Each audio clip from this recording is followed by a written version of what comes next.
বাস্তবতা থেকে একটা জিনিস শিখেছি, চুপচাপ মেনে নিলে সবার কাছেই ভালো থাকা যায়। কষ্টে থাকা মানুষগুলো সবসময় একটু বেশি হাসিখুশি থাকে কষ্টগুলো লুকানোর জন্য। আকাশ রং বদলায়, সে তো মানুষের প্রয়োজনে। মানুষ রং বদলায় নিজের স্বার্থের কারণে। স্বার্থপর মানুষ সব কিছুতেই স্বার্থ খোঁজে, স্বার্থ হাসিল হলে আঘাত করে কেটে পড়ে। কিছু মানুষ চাঁদ এনে দেওয়ার গল্প বলে আকাশটাই কেড়ে নিয়ে যায়। ঋণ পরিশোধ করা যায়, কিন্তু উপকার কোনোদিন শোধ করা যায় না।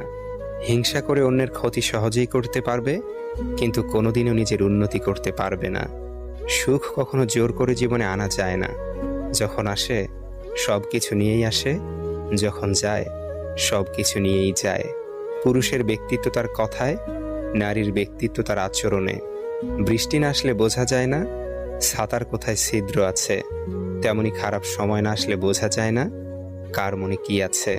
শেখার মধ্যেও পার্থক্য একটা আছে। বই থেকে শিক্ষা গ্রহণ করলে ঘুম চলে আসে, আর জীবন থেকে শিক্ষা গ্রহণ করলে ঘুম উড়ে যায়।